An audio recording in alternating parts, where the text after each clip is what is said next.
अयोध्या में राम मंदिर की प्राण प्रतिष्ठा के बाद कई लोगों के जहाने में ये सवाल जरूर उठा होगा कि क्या मुसलमानों को राजनीति नेतृत्व की जरूरत है। इस सवाल का जवाब है, भारत में मुसलमानों को किसी भी राजनीतिक नेतृत्व की जरूरत नहीं है। उनके राजनीतिक हित हिंदुओं के समान ही हैं। धर्म आधारित राजनीति का मतलब होगा कि वे द्विराष्ट्र सिद्धांत के समान एक अलग राजनीतिक इकाई हैं। अब यह न तो मुसलमान और न ही भारत के लिए अच्छा है। हालांकि उन्हें विचारशील नेतृत्व की आवश्यकता है, एक बौद्धिक वर्ग जो उन्हें भारत में मुस्लिम शासन की विरासत की सबसे बड़ी चुनौती पर काबू पाने के लिए प्रेरित करे, ताकि वे जान सकें कि समान नागरिकों के रूप में हिंदुओं के साथ पारस्परिक सम्मान के साथ कैसे रहना है, न कि अपने को पूर्व शासक के वंशज के रूप में देखें। सबसे महत्वपूर्ण बात यह है कि उन्हें अपने धार्मिक विचारों पर फिर से गौर करना होगा कि क्या यह उन्हें समानता, पारस्परिक सम्मान और शांति की शर्तों पर अन्य धर्मों के लोगों के साथ रहने के लिए सक्षम बनाता है। यदि इस्लाम ही एकमात्र सत्य है और भारत धर्मांतरण के लिए टारगेटेड क्षेत्र बना रहेगा, तो हिंदू धर्म को बुरा और इसे फॉलो करने वालों को गुमराह माना जाता रहेगा। मुसलमानों के विचारशील नेतृत्व को इस सवाल का समाधान इस बात से प्रेरणा लेते हुए करना होगा कि कैसे सर सैयद ने ईसाई धर्म के प्रति मुस्लिम समझ को सुधारने की कोशिश की। अब तक मुसलमानों ने कभी भी हिंदुओं और उनके धर्म को समझने की कोशिश नहीं की। मुस्लिम शासकों को भारतीय जनता, संस्कृति, धर्म और इतिहास के प्रति कोई जिज्ञासा नहीं थी। वे बौद्धिक रूप से वंचित थे। उनमें भारत की दार्शनिक, वैज्ञानिक और सांस्कृतिक उपलब्धियों की सराहना करने की क्षमता नहीं थी। वे मूर्ति पूजा से आगे कुछ नहीं देख सके, जिसे उन्होंने इस्लाम के पूर्व अरब के इतिहास बुतापरस्ती जैसा समझा। अल-बिरूनी की किताब अल-हिंद के बाद से पिछले 1000 सालों में किसी मुसलमान द्वारा भारत का कोई गंभीर अध्ययन नहीं किया गया है। मुस्लिम शासन बहुत पहले खत्म हो चुका है, लेकिन यह रवैया अभी भी कायम है। न केवल हिंदू धर्म के बारे में पूर्ण अज्ञानता है, बल्कि मुस्लिम शासन की हिंदू धारणा के प्रति भी उपजापूर्ण रवैया है। हिंदुओं को जो अपमान झेलना पड़ा, उसके बारे में उनके मन में कोई पश्चाताप नहीं है, जबकि मुस्लिम के उत्पीड़न को वे वास्तविक मानते हैं।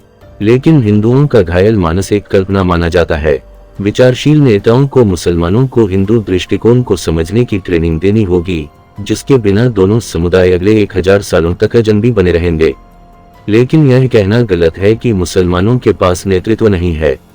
उनके पास है। उनके नेता हिंदू वामपंथी और उदारवादी बुद्धिजीवी हैं, जिन्होंने अपनी लंबे समय से चली आ रही सत्ता खो दी है और सत्ता के सिंहासन पर फिर से बैठने के लिए वे मुस्लिम वोटों की ओर देख रहे हैं।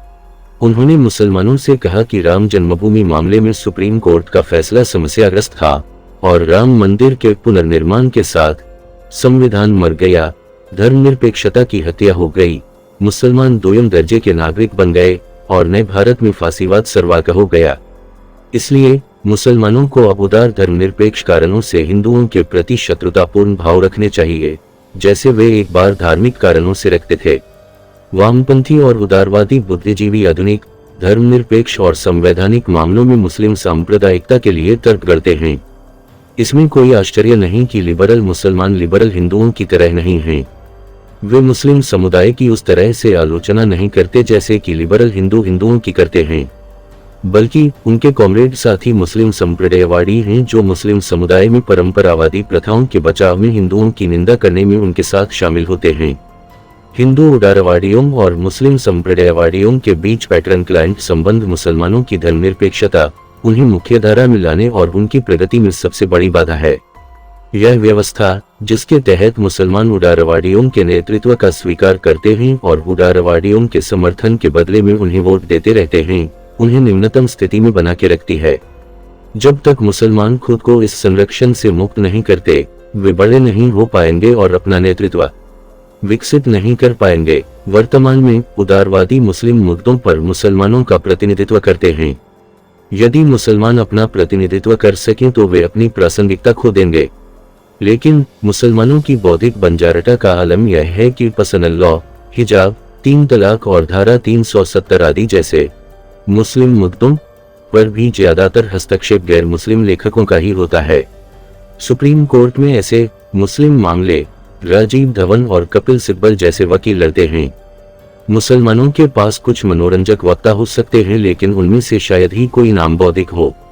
मुसलमानों को वाम उदारवादी धर्मनिरपेक्ष बंधन से मुक्त होने के लिए उन्हें अपनी बॉडीकाटा विकसित करनी होगी, जो तब तक संभव नहीं है जब तक कि वे आलोचनात्मक संस्कृति, आत्मा आलोचना और सुधार का स्वभाव विकसित न करें।